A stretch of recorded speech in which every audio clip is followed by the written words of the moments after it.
Oke, halo teman-teman. Eh,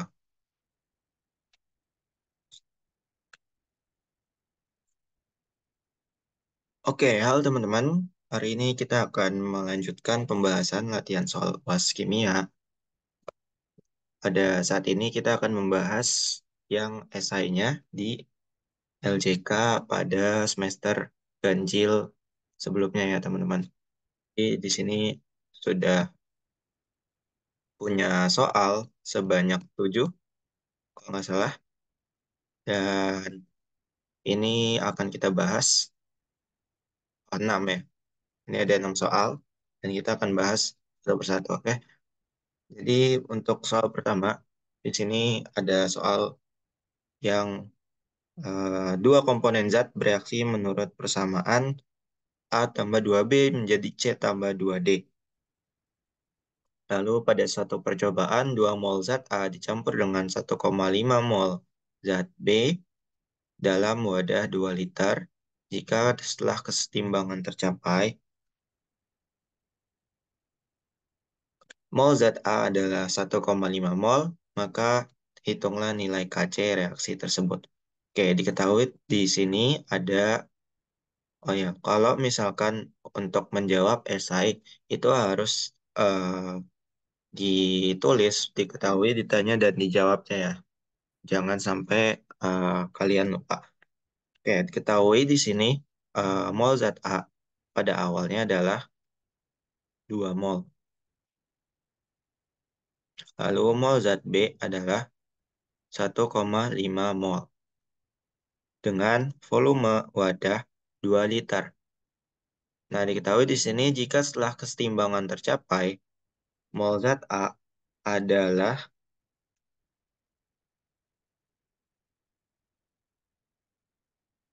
mol zat A adalah 1,5 mol, hitunglah nilai Kc.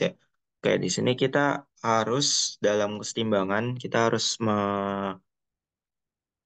mencari nilai yang eh, dalam konsentrasi terlebih dahulu ya, teman-teman.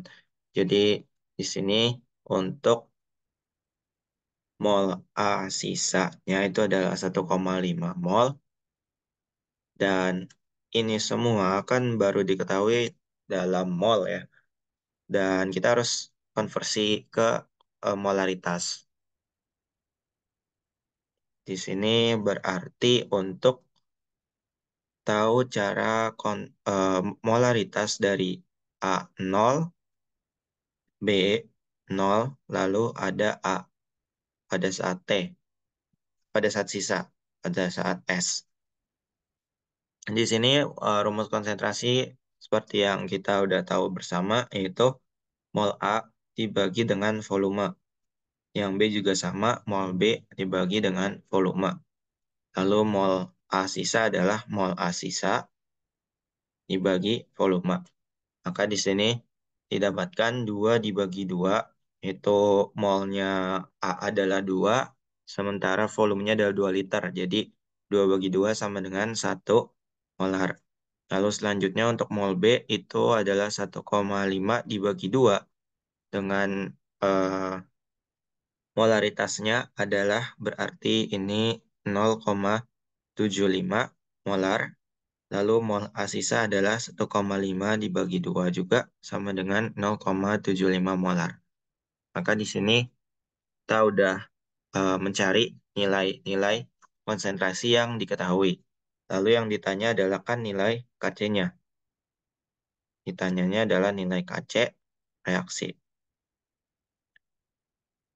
Nah, baru untuk menjawabnya, di sini kita harus membuat tabel mula-mula reaksi setimbang pada persamaan. Di sini diketahui persamaannya dari soal adalah A ditambah 2B menjadi C ditambah 2D. Dan ini fasanya gas semua ya. Maka untuk mencari nilai Kc, kita harus mengetahui masing-masing konsentrasi dari zat-zat penyusunnya, baik itu reaktan maupun produk. Di mana Kc itu kan adalah konsentrasi produk dibagi konsentrasi reaktan. Berarti untuk ekspresi Kc-nya adalah konsentrasi C kali konsentrasi D pangkat 2 dibagi dengan konsentrasi A kali konsentrasi B pangkat 2. Nah, di sini untuk eh, tahu semuanya kita harus bikin bagan MRS. Mula-mula reaksi setimbang. Di sini mula-mulanya diketahui A-nya adalah 1 molar, sementara B-nya adalah 0,75 molar. Maka di sini eh, ketahui juga A sisa adalah 0,75 molar.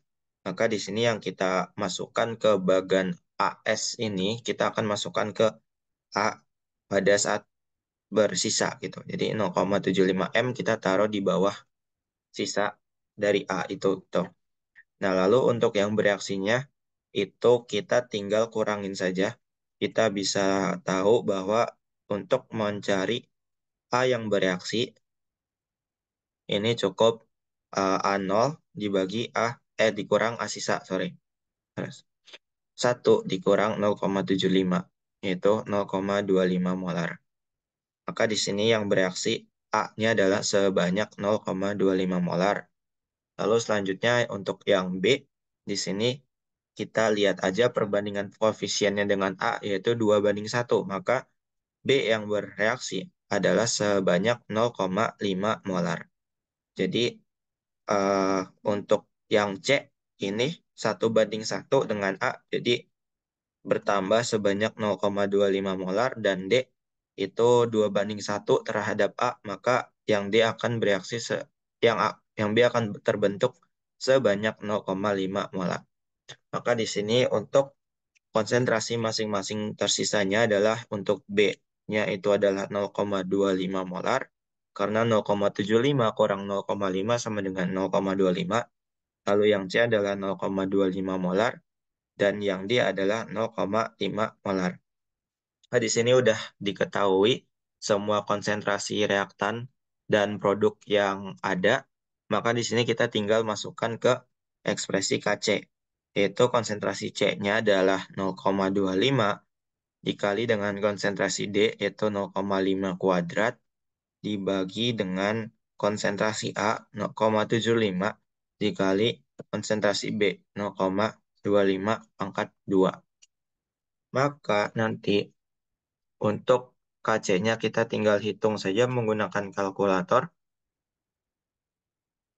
didapatkan nilai KC-nya adalah 4/3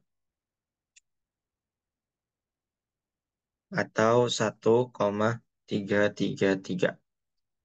Nah, ini untuk soal esai nomor 1 ya. Ya, selanjutnya untuk nomor 2, di sini soalnya adalah larutan CH3COH memiliki konsentrasi 0,5 molar dengan Ka 2 kali 10 pangkat min 5. Dengan aproksimasi, hitunglah nilai konsentrasi H plus dan pH dari CH3COH. Oke, maka di sini diketahui kita punya konsentrasi CH3COH sebanyak 0,5 molar dengan nilai Ka sama dengan 2 kali 10 pangkat min 5. Maka di sini karena dia itu menggunakan aproksimasi,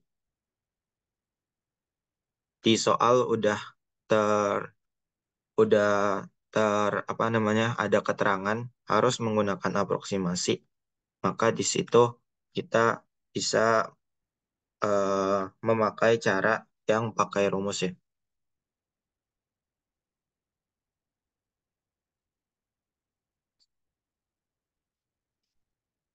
Sorry.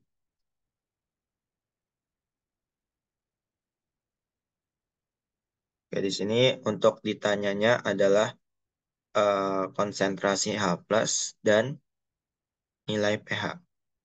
Maka untuk menjawabnya ini menggunakan aproksimasi. Maka untuk mencari nilai H plus itu cukup pakai rumus akar dari Ka dikali konsentrasi asamnya gitu. Nah, ini adalah rumus ketika kalian menggunakan aproksimasi ya. Kalau tidak menggunakan aproksimasi harus menggunakan pendekatan kesetimbangan untuk menjawab soal ini. Karena ini aproksimasi, maka kita tinggal pakai rumus akar Ka kali Ma. Nah, di sini Langsung aja kita masukin nilainya. Ka-nya adalah 2 kali 10 pangkat min 5 dikali eh, konsentrasi awal asam adalah 0,5 molar. Maka di sini konsentrasi H plus akan sama dengan akar 2 kali 10 pangkat min 5 dikali 0,5. Di mana itu adalah nilainya 3,163 kali 10 pangkat min 3. Maka ini untuk jawaban A. Ya, A ya. Satuan jangan lupa, satuannya molar. Nah, ini untuk konsentrasi H+. Selanjutnya untuk pH, kita tinggal minus log dari H+. Kita tinggal minus log dari H+-nya aja. Minus log dari 3,163 kali 10 pangkat min 3. Maka didapatkan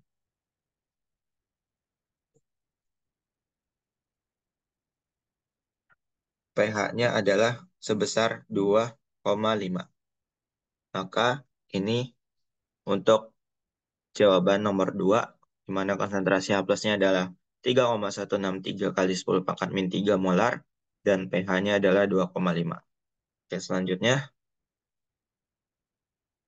ini tentang laju reaksi. Reaksi konversi siklopropana menjadi propana pada fase gas memiliki konstanta laju sebesar 6,7 kali 10 pangkat min 4 detik pangkat min 1. Bila konsentrasi awal siklopropana 0,25 molar, maka hitunglah konsentrasi siklopropana setelah 8,8 menit. Oke, kita tulis dulu yang diketahuinya apa. Yang diketahuinya adalah konstanta laju, yaitu sebesar 6,7 kali 10 pangkat min 4 detik min 1, dan konsentrasi awal A0 ya, A0 siklopropana adalah 0,25 molar dengan T-nya adalah 8,8 menit. Nah, kalau kita konversi ke detik itu tinggal kali 60 yaitu 528 sekon ya, atau detik. Nah, di sini yang ditanyain adalah konsentrasi siklopropana setelah 8,8 menit. Berarti yang ditanya itu adalah AT. Atau A pada saat T. Konsentrasi siklopropana pada saat T gitu. Nah, oke, untuk menjawabnya, di sini kan di soal kita tidak dikasih tahu dia itu orde berapa ya.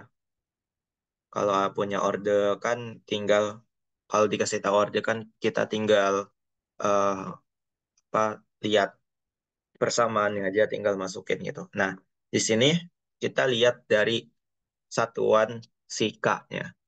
Sikanya satuannya mempunyai satuan itu detik pangkat min 1.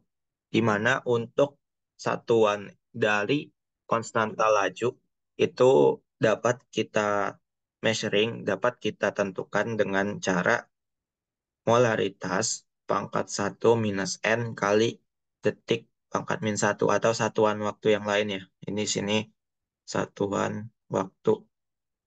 Jadi kalau nanti ketemunya menit atau jam, maka itu kita eh, tinggal sesuaikan saja dengan waktunya yang diketahuinya apa. Nah, N itu apa? N itu adalah orde total ya, orde total dari reaksi.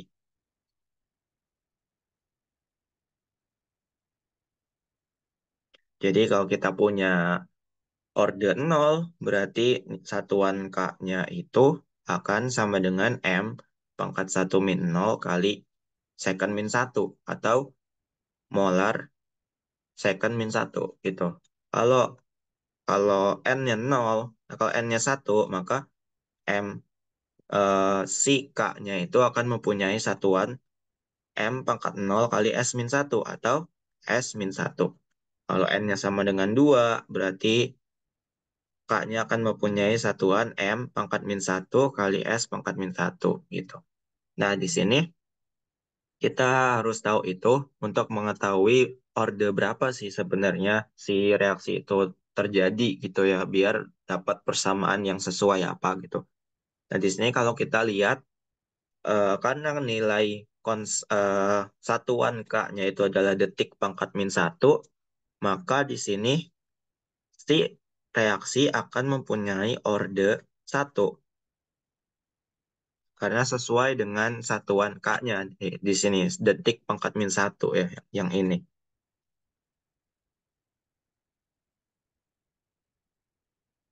Nah, berarti di sini kita akan menggunakan persamaan orde satu untuk menjawab soal ini. Persamaan orde satu itu diketahui ln AT sama dengan ln A0 K dikali T. Maka di sini kalau untuk mencari nilai AT, kita tinggal masukin ke persamaan ini. Ln AT sama dengan ln A0-nya 0,25 minus K 6,7 kali 10 pangkat min 4 kali waktu 528 second. Maka di sini kita akan mendapatkan ln AT-nya akan sama dengan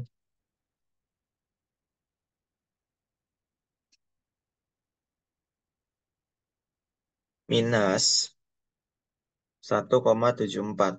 Nah, ini baru dalam bentuk len. Nah, untuk mengubah jadi AT, itu kita tinggal eksponenkan si ini dengan nilai bilangan Euler. Jadi AT-nya kan sama dengan E pangkat min 1,74. Gitu. Di kalkulator kalian ada. Nah, ini harus pakai kalkulator ya. Jadi jangan lupa untuk membawa kalkulator saintifiknya. Jadi AT-nya itu nanti didapatkan 0,1755 molar. Nah, ini adalah jawabannya. Jadi konsentrasi siklopropana setelah 8,8 menit adalah 0,1755 molar. Gitu. Itu untuk nomor 3, kita lanjut ke nomor 4. Nomor 4, diketahui reaksi redox Cr2O72- tambah Cl- jadi Cr3 plus tambah Cl2. Tuliskan setengah reaksi oksidasi dan setengah reaksi reduksinya.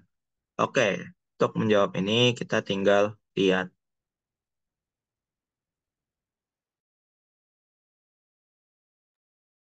Untuk menjawab ini kita tinggal kerjain ya. Di sini reaksi redoksnya Cr2O72- tambah Cl- menjadi Cr3 plus tambah Cl2. Nah, di sini kita harus tentuin bilox masing-masing yang akan teroksidasi dan tereduksi. Di sini Cr kita lihat di Cr2O72- mempunyai bilox sebesar plus 6. Kenapa plus 6? Karena 2Cr tambah 7 kali min 2 sama dengan ionnya min 2. Gitu. Jadi 2Cr sama dengan 12, mana Cr adalah plus 6. Lalu untuk Cl- ini mempunyai bilox min 1 karena dia berupa ion bebas. Lalu Cr3 plus biloxnya mempunyai bilox plus 3 dan Cl2 0. Maka di sini yang akan tereduksi adalah si Cr-nya. Dan yang teroksidasi adalah si Cl, fluorine.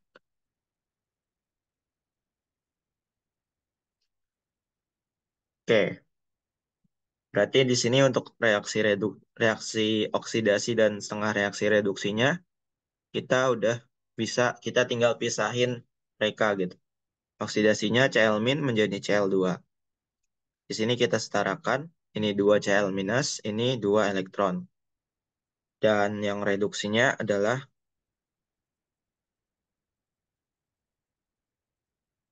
Cr2O72- menjadi Cr3 plus. Kita setarakan. Nah, di sini karena di sini kan suasana basah dimintanya ya. Jadi ini kita setarakan dalam suasana basah ya. Dalam suasana basah di sini ini plus 7H2O. Kita setarakan dalam asam dulu ya. Karena lebih mudah. Nah, nanti kalau udah dapat setaraan dalam suasana asam, jangan dulu disetarain ionnya, muatannya.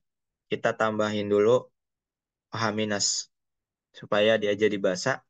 Di sini kan jadi 14H2O tambah Cr2O72-. Oh ya, di sini H plus kalau bertemu OH minus, ini akan menjadi H2O gitu ya. Jadi Di sini H plusnya dihilangin karena ditambahin OH minus dan nanti akan menjadi H2O gitu sebagai produknya gitu. Ini akan menjadi 2Cr3+ tambah 7H2O. Nah, di sini karena di kanan sama di kiri itu punya H2O masing-masing. Oh ya, ini tambah 14O. 14 OH min. Di sini karena H2O-nya ada di kanan dan di kiri, kita kurangin aja. Yang ini habis, yang ini sisa 7 ya. Jadi yang reduksinya reaksinya 7H2O tambah Cr2O72 min menjadi 2Cr3+ tambah 14 OH min. Nah, ini kita tinggal tambahin elektron yang terlibatnya berapa. Di sini kita tahu di kiri dia punya muatan sebesar -2 dan di kanan dia punya muatan sebesar +6 dikurang 14 -8 ya. -8. Jadi di kiri akan ditambahkan 6 elektron eh, supaya muatannya sama-sama -8. Tuh. Nah, jadi udah kayak gini. Dan untuk yang B, suasana basah ini kita tinggal gabungin aja. Di sini tadi oksidasi 2Cl- menjadi Cl2 tambah 2 elektron. Dan yang reduksi 6 elektron tambah 7H2O. Terus tambah Cr2O72 minus menjadi 2Cr3+ tambah 14 OH min. Nah, di sini kita harus samain elektronnya supaya dia tuh bisa hilang elektronnya. Di atas kita kali 3, yang di bawah kita kali 1. Jadi ini nanti jadi 6, ini jadi 3, ini jadi 6. Nah, lalu kita tinggal tambahkan, jumlahkan dan satuin reaksinya. Jadi reaksi totalnya adalah 6Cl minus tambah Cr2O72 minus tambah 7H2O menjadi 3Cl2 tambah 2Cr3+ tambah 14 OH minus. Nah, ini merupakan reaksi total pada reaksi redoks ini gitu. Oke, itu nomor 4. Lalu kita lanjut ke nomor 5. Nomor 5 ini punya soal. Sebutkan nama gugus fungsi yang ada pada senyawa berikut dengan nomor yang tertera pada lingkaran. Nah, di sini eh ini udah masuk ke kimia organik ya, di mana ini akan mengidentifikasi gugus fungsi yang ada di senyawa ini gitu. Nah, di sini kita tahu nomor 1 itu ada gugus fungsi OH, di mana ini adalah gugus fungsi alkohol ya. Kalau kalau ada OH berarti otomatis itu alkohol gitu. Lalu nomor 2 di sini kita lihat di sini ada O yang mengikat C pada dua tangannya. Kalau O mengikat C pada dua tangannya itu namanya ether. Di mana ether itu punya rumus umum ROR, di mana R itu adalah rantai karbon. Oke, jadi nomor 2 adalah ether. Lalu nomor 3 di sini ada CH3COO, lalu dia mengikat gugus C lagi gitu. Rantai karbon lagi gitu. Nah, kalau dia eh, punya apa namanya? Punya pola seperti ini, dia akan namanya adalah ester. Di mana pola umumnya itu adalah R, terus COO, lalu O-nya akan mengikat R lagi gitu. Jadi nomor 3 adalah ester. Lalu nomor 4 ini ikatan rangkap 2 CC. Ya, ini udah jelas ini alkena karena ikatan rangkap 2. Lalu yang terakhir di sini ada N yang mengikat C. Nah, di sini kalau dia N mengikat gugus R, ini bisa R atau H ya.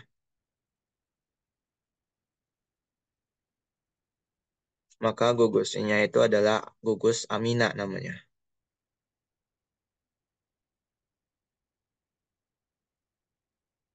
Maka nomor 5 adalah gugus amina. Maka ini jawaban untuk gugus fungsional 1 sampai 5 gitu. Ke selanjutnya, tuliskan produk pada reaksi berikut. Di sini ada reaksi CH3, CH2, CH, CH2 tambah HBr. Nah, di sini kalau kalau di notice ada gugus alkena yang bereaksi dengan asam bromida ya, asam bromida. Nah, ini akan terjadi reaksi adisi. Adisi yang sifatnya Markovnikov ya.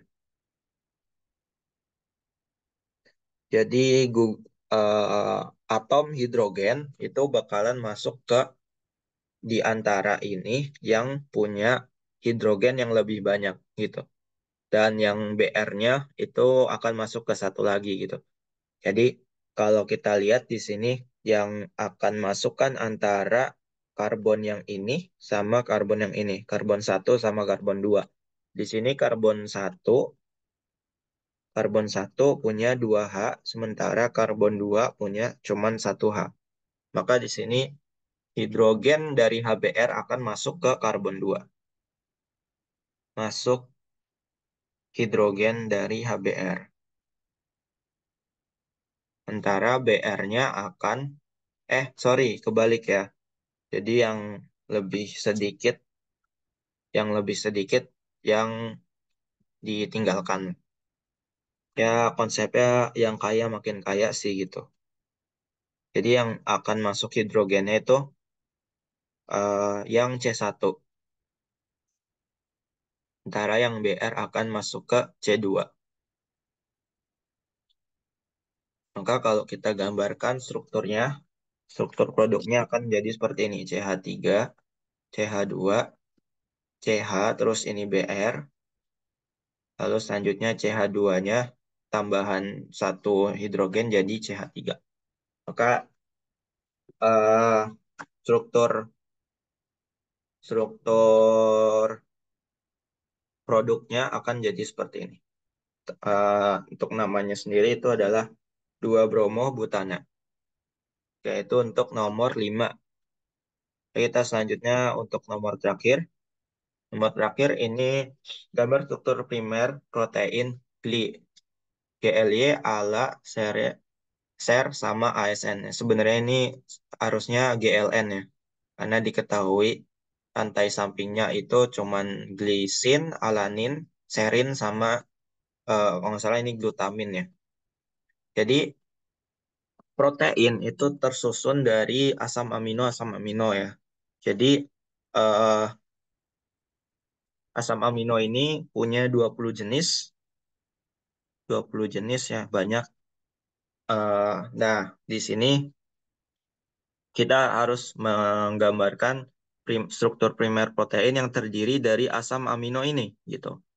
Jadi ini salah banyak ya, salah 4 contoh asam amino yang ada di alam gitu. Dia masih ada 16 lagi, dan di sini diketahuinya cuman rantai samping aja gitu. Nah, rantai samping itu apa? Jadi asam amino itu dia punya struktur umum seperti ini.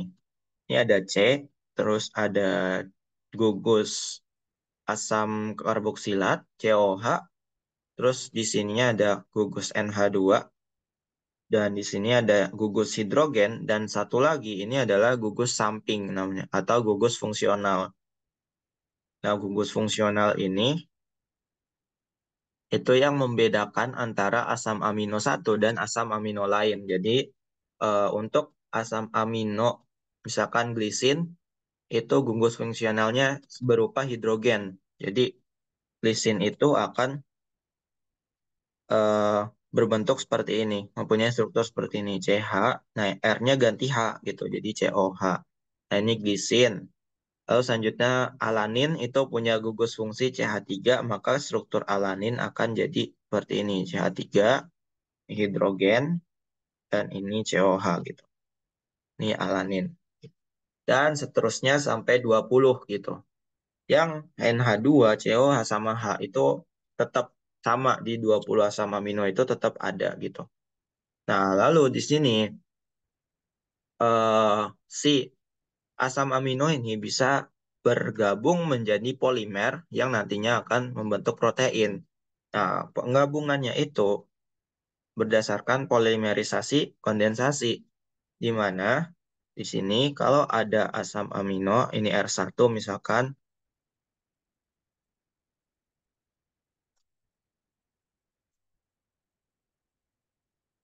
asam amino satu bertemu dengan asam amino lain,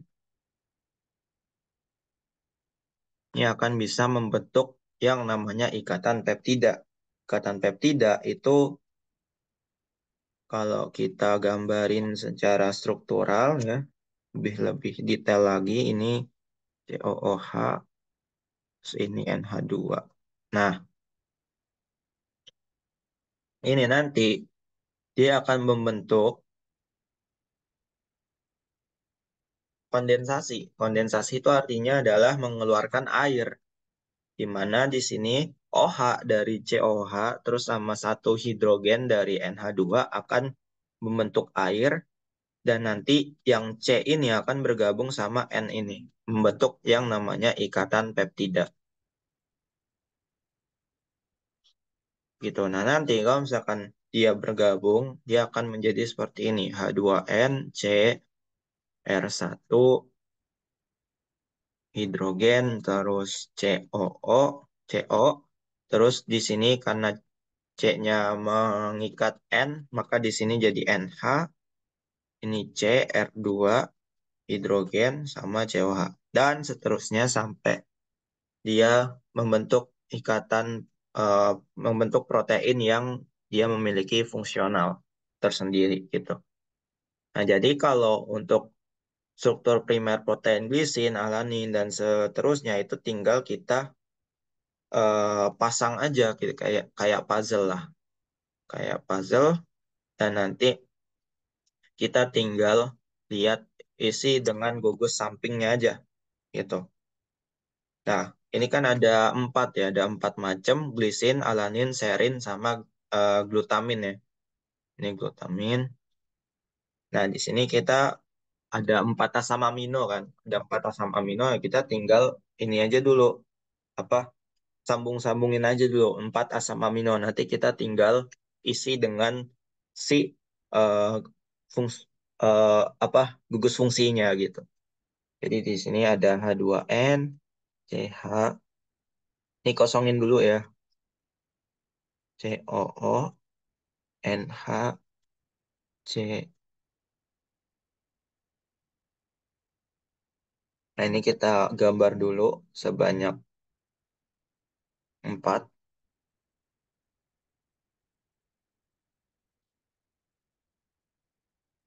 Satu, oh, dua, tiga, satu lagi.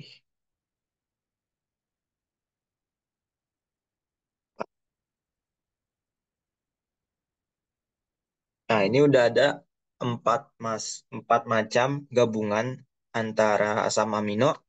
Nah, pertanyaannya adalah kita isi yang mana gitu. Isi gimana? Nah, di sini kalau kita lihat itu terdapat perbedaan antara ujung sini sama ujung sini. Nah, di mana ujung yang kiri itu adalah ujung N namanya. Karena di sini ujungnya adalah berupa gugus amina. Sementara yang di kanan itu namanya ujung C.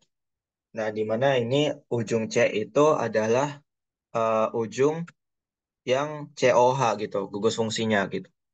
Nah, pengisian ini sequence asam amino untuk membentuk struktur primer protein itu dimulai dari ujung N ke ujung C. Jadi, kalau mau, ini kan berurutan ya, dia berurutan nih, jangan asal-asalan.